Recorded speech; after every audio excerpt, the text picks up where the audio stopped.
Isabella Gomez, welcome to the Cruise Show. There she is. Hello. What's up? Thank you for having me. Yo, man, congratulations. One day at a time. Wow. Listen, we need everybody to watch this show. Yes. We need our audience to watch this show. It's very important. It's a very progressive show. It's real talk. This show really airs out dirty laundry that a lot of families kind of keep indoors or keep to themselves. We all, being Latinos, we all have dirty laundry that we don't share with people because we all have crazy families. You feel me? But this really puts it in the forefront, right? Yeah, for sure. I mean, it's such a normalier show to talk about things that people don't normally talk about. Yeah. But I think that's what's brilliant about this show is because it's a comedy and it's a sitcom, it does it in a way where people don't feel like we are, beating them over the head with our opinion. It's not cringy. It's not cringy at at all.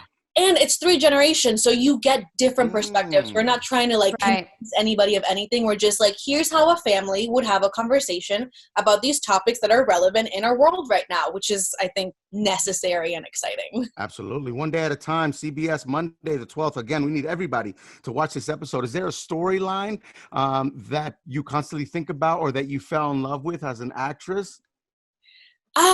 God, I mean, Elena is a young LGBTQ woman, so I think that is my favorite thing about her because there's so little representation for the LGBTQ community, especially like a young queer Latina, unheard of on TV, really. So it's so exciting to get to bring positive and accurate representation for that community, but also that it's just one aspect of her. Like, we don't sit here and discuss Elena's sexuality every single episode. It's just a part of who she is, which I think is really, really fun. That's what's important. I think that's so cool. We have a young queer Latina on the show, DJ. Yeah, that's me. Hey. Yeah, so I thought it was so cool that your character was LGBTQ because for me, when I was growing up and I was struggling with, am I gay, am I not, why am I feeling like this? I didn't have anyone on TV that I could look at and relate to and say, oh, she looks like me, Or on the radio. Or in radio, music, right? Anywhere, period. So the fact that your character is a lesbian, LGBTQ Latina is so important and so needed.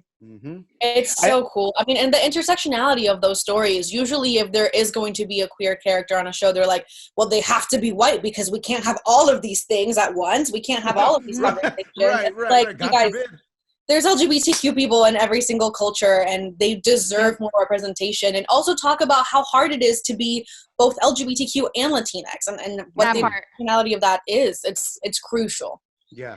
And I love the reactions because your mom was very on the fence on the show, but then the grandma who you were more in fear of actually was more supportive than mom initially, and I thought that was really good. And again, it's just not that. I mean, there's so many issues being tackled with your brother and smoking weed and sexism at times, and the mom getting caught by your brother doing things for herself, which was an amazing episode. And I thank you for, doing that episode because I had to, had a good conversation with my kids after that and stuff. Yo, that's real talk though, yeah. Man, your show has led me to have so many amazing conversations with my teens and tweens. So I want to thank you and thank the show for being what you are, because you've helped our family a ton. And it is honestly our favorite show that we've binged.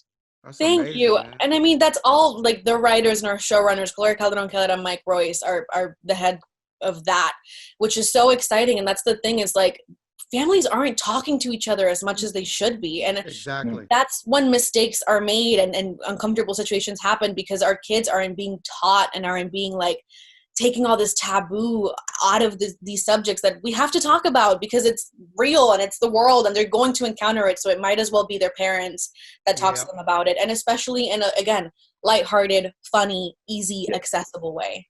Yeah, no, listen, when I saw, I see the show and Garcia has been talking about the show for a while, and, I wish some of that was happening in my family as far as like the communication and the bluntness of things, because growing up Mexican, I mean, there's still unresolved issues from the 80s that we never even talked about. That we never even talked about. And that, my dad and my brother have a beef that they never spoken about. I doubt that they even remember what they were beefing about, but it's swept under the rug or kept inside, and that's just not healthy. And now that I'm a father, I want to change that. That's a generational curse to me, For sure. And the Latinx community, we're such proud people, and that's cool, but I think it also really holds us back from, first of all, addressing our own downfalls. And that's one thing we do a lot in the show is talking about colorism within our community and how prevalent that is, and talking about all of these things that, again, we sweep under the freaking rug and we don't talk about, and it's detrimental to our mental health, it's detrimental to our growth,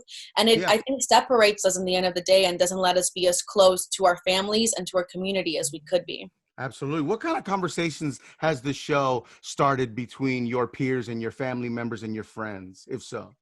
I mean, all kinds of conversations, really, but I think the most important ones for me right now are, this show has made me a lot more political.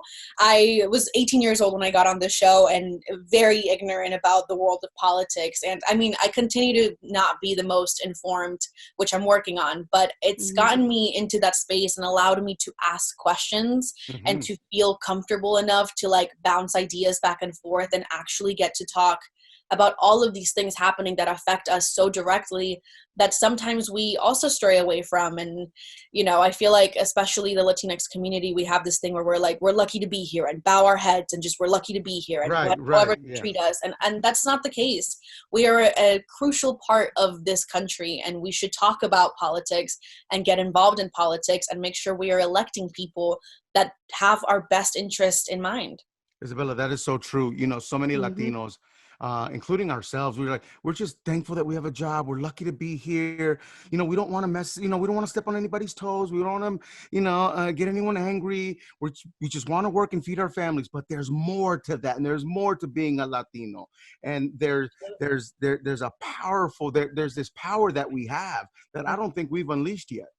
Not at all. And I think partly that's because we are still divided, and that has been on purpose. We have been pinned against each other on purpose. Yeah. But also, again, we feel lucky to be here, and the fact is that they're lucky to have us here.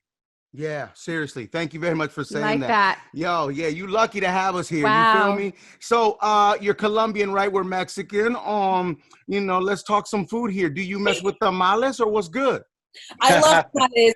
Do you guys want to know? I think I was Mexican in a past life. That's right. The joy that I feel, I mean, you can scroll through my Instagram. I step into Mexico and now I'm like 10 times happier. The food is phenomenal. The music is phenomenal. It's all I wanted. Like, I just want to be in Mexico all the time. However, I will say, a bandeja paisa is, you can't beat it. What is that exactly? Break it There's down, so please. much stuff in it. Okay, so I've you heard have it. It's a smorgasbord of stuff. I'm like, it's everything. It's rice, it's beans, it's carne, it's huevos, it's chicharrón, it's aguacate. Oof. You have like the like really thin meat, like just like pressed down. Yeah. It's everything. It's plátanos, like everything. Ooh. And it's the best. And like everybody should go and have one. Okay, in LA, where is the best Colombian restaurant, in your opinion? God, I don't know. I don't know that I've found. I don't need a lot of Cuban restaurants, huh? Not really. I usually go to like taco trucks if I'm gonna go anywhere. Or like Mexican. Hey, there's also this great food truck that's called the Triple Thread Truck, which is Puerto Rican food, which should also be looked at because it's insane. That sounds fun. I think there's a Colombian place called, it's like Sabor Colombiano or something like that, which is pretty solid. So, but I'm still looking for my like go-to spot. For sure. If we find it, we're gonna let you know. Look out for our DM, for real, Isabella. You know what I'm saying? Seriously, man.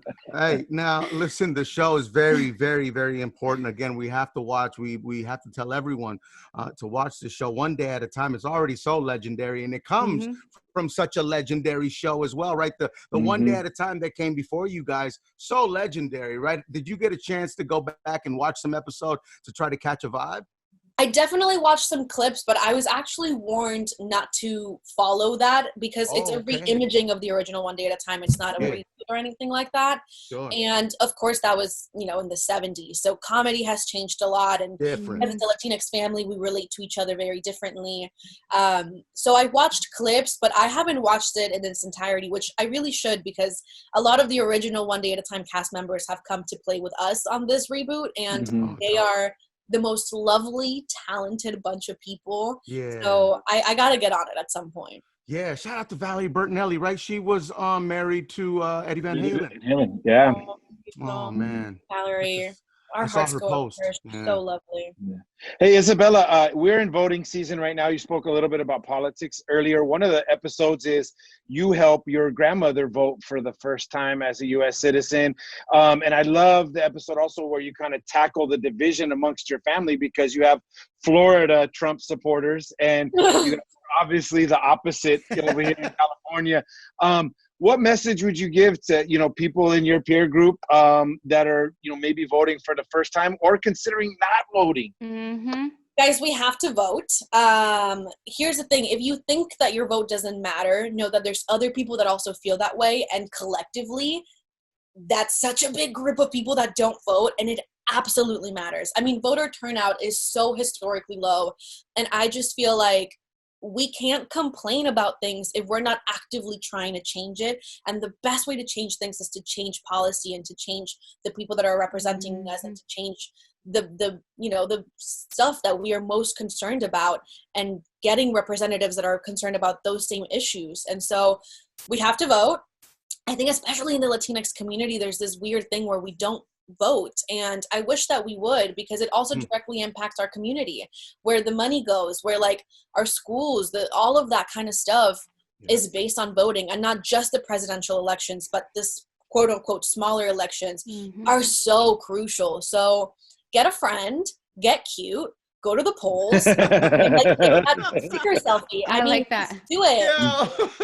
You might find a cute guy voting for who you're gonna vote for, and Exactly. I mean, if nothing else, do it for the clout. Just vote, please. Whatever it takes. Hey, hey, listen, if it's gonna be for the gram, I don't care. Just vote, please. Just vote. Yep. Yes. I know, because we recently had Blueface on. You're aware, you know who Blueface is, right? And he was talking about how he's not voting. He's like, look at my face. You think they care? Yes, they care, my G. And if you vote, then we'll have people in place that care. Absolutely. People don't care because the only people voting are people that aren't thinking about our issues and what we need. Right. I think it's very selfish not to vote. And, this is old, but like you can't complain if you don't vote. You know what I'm saying? Yeah. And we all love to complain. You know what I'm saying? Especially Latinos. You feel me? oh, especially us, for sure. Yo, can you look at the audience right and stare into the camera and talk to the audience on why One Day at a Time is so important and why we all need to really watch this show? Well, the reason that One Day at a Time is so important, and I'm absolutely biased, but we are the only Latinx family on network television this season, which is atrocious. A study just came out showing that only 5% of roles are Latinx, and we are 18% of the population and one of the fastest growing. So we can't, ask for more representation and not support the representation that's already out there. Because if our show doesn't get watched or all the other Latinx shows, then studio heads and networks go, well, that's not profitable and nobody wants to see those stories, and they'll stop making them. So watch it. But also, on top of it being kind of serious and that we need to watch it, it's a great show. It has 100% on Rotten Tomatoes. It's Rita Moreno, who is legendary. It's Norman Lear. It's Justina Machado. It's just a funny show. So listen, give us 3 episodes, and if you hate it after that, then you don't have to watch it anymore, but just give us 3 episodes. Fair. That is fair. I like that. That's fair. Yo, off camera, it must be insane, right? Like off camera, laughing, talking shit, having a great time, right? Oh, you have no idea. I mean, a lot of casts in this industry say that they love each other and they're like family, but we mean it to the point like we argue like family, and we have like a group text like family and like the whole thing. And it's just such a set of characters. Every single one of us has really big personalities. That's right. So it's such a blast. It's so much fun. And I mean, of course, then we get Rita Moreno stories about old Hollywood, which is a dream. Yo, we were just talking about that off air. Garcia was telling us she's so legendary, and it's always great to have someone that legendary on set as well to learn from. We're never done learning, especially ever. And I think that's one of the coolest things about Rita, and also Norman Lear, who, I mean, Rita's gonna be 89, Norman is I think 98. God bless. And they are still curious, and I think that's why they are still so successful and still kicking, is because they genuinely want to keep learning and are constantly working. And like Rita and I always joke about, she still gets nervous before every single show. She does. And she's that's good to know, man. that's the magic of it, is never being like, all right, I got this, is being like, I'm going to step into this situation and learn and play and be present. And he is such a master of that, which is so cool to watch. Man, you're surrounded by some greats. Seriously, you're surrounded by some good people, and this is the way it was supposed to happen, Isabella. That's amazing. Hey, are you wearing a mask when you leave the house? Please say yes. Yes, if I leave the house, first of all. Right, for real. Stop being, can I curse on the show? Please do. Sure. Assholes, put your freaking masks on. It goes over your nose. If you have it underneath your nose, it literally doesn't do anything. Stop being assholes. Thank you. Just put the mask on. It's not that difficult. And also, please wash your hands before you touch your mask to take it off, because if not, you're just putting all those germs on the mask that you're putting directly on your face, and that's crazy pants. Let's just get through this year, please. Yeah, let's just get through this. You know what I mean? Because this is like the third year of 2020, and it's getting old. It's getting so old and like real dangerous. It's real. Too much. It's too much. We need to like go back to like Tiger King era of like. Yo, I saw a meme that said, the 2020 finale gonna be scary, dog. No, don't say that. What's been keeping you sane in 2020? That's a bold statement to assume that I'm saying. You're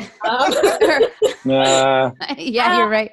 I think being really gentle with myself and having grace. I think a lot of us tend to be really hard on ourselves, and the reality of the situation is we are going through ongoing trauma, and your brain can start processing and healing until the trauma is over, and it's not over. So it makes sense that we would all be having a tough time mentally. I'm a huge advocate for therapy. I think every person should be in therapy, but especially during this pandemic, it's been super helpful to get to bounce my crazy chaotic thoughts against somebody that's sane and rational. Yeah. No, listen, you seem pretty sane, but you are also on camera, so you know what I'm saying? Right. I'm an actor. I know how to fake it. You're an actress. I know, right? Hey, one day at a time. Oh, go ahead. I was going to say, again, I echo everything you said about the show. It is absolutely hilarious. Probably the best well-written show that I've seen in a decade. And I watch a lot of TV, man, but it is so good. And like we mentioned earlier, you tackle a lot of issues that other shows would deem as taboo. Is there a particular episode or topic that you personally feel especially proud that that episode got made, that got out into the world, and I hope it helps somebody? I mean, so many. One of my favorite storylines, though, and it's the way that the show deals with sex. And so both Elena's virginity storyline and the masturbation episode, I think, are fantastic. I think hilarious. All of us came from sex, and we should talk about it more. And it's so important. And especially the way that Elena's virginity episode was dealt with, and making it not sexualized, and making it awkward, and making it like about consent and about love and about all of these things that I never saw growing up. I never saw it modeled for me that somebody should care about me enough to be like, are you sure you want to do this? And if you don't want to do this, we don't have to. And I think it was so lovely that we talked about it that way. And then the masturbation episode, and be like, people are still sexual beings, even if they're moms. And like, we should talk about these things because it's normal. And I don't understand why there's so much shame and guilt around this thing. And like, if we talk about it, it just gets safer and better for everyone. So Sure. Yeah. Did you have a birds and bees talk growing up? I always had birds and the bees talks. I didn't have like a specific conversation. My mom was a teen mom, so my parents were very open with me about sex from the beginning because they didn't want me to follow in those footsteps. And so anytime I had questions, anytime I wanted to talk about anything, it was always welcomed, and I was never made to feel ashamed or uncomfortable about it. So good. I think that is super important. It's so important. You're right. Sex needs to be spoken about. You know, growing up, my dad, the sex talk with me was, if you get somebody pregnant, you have to move out. And now I was like 15. That was it. Yeah. That was the birds and bees talk that I had with my dad. Wow. Like, that was it. That's all I had to go off of, you know, heading into the world. I think that was normal in a Latino household, because that was the same for me. If you have sex, you can't live here. Yeah, you can't live here. If you have sex, you got to move out. Mm-hmm. Yeah, that is so crazy, because we know that teenagers want to do the things they're told not to do. Of course. So like, right. And also like saying that doesn't aid in anything. Like, okay, how do you not get people pregnant? Talk about contraception. Right. Talk Thank about you. condoms. Talk about safe sex then. If you're going to make such a bold statement as if you have sex, then get out. Because then what? Like, Yeah. it's so silly to me. At that point, you're a tyrant. You know what I'm saying? Whoever's giving that advice. And you're not setting your kids up for success at all. Thank you. That's exactly it. One day at a time. Monday, 9/8 Central, CBS. The 12th and 19, 9 p.m., right? And the 26th at 10 p.m. Yes. You guys are doing it. We need everybody to watch One Day at a Time on Yes, CBS. please. Isabella Gomez, you're the shit. We love you. Thank you very much. Thank you.